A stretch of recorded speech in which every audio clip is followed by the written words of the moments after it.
All right, guys. Fans, 62 T-Bird. Got the lines up a lot. Yes, we are. Anyway, I'm dying.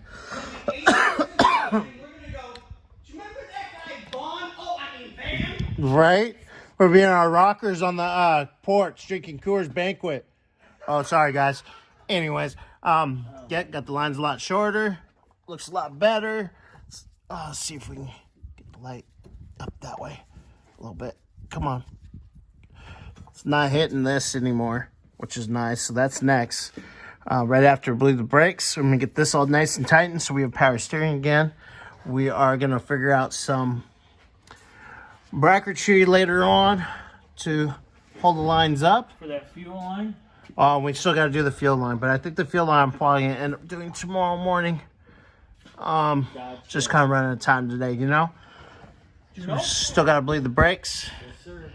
And yeah, guys, quick little update there. And it's coming along here.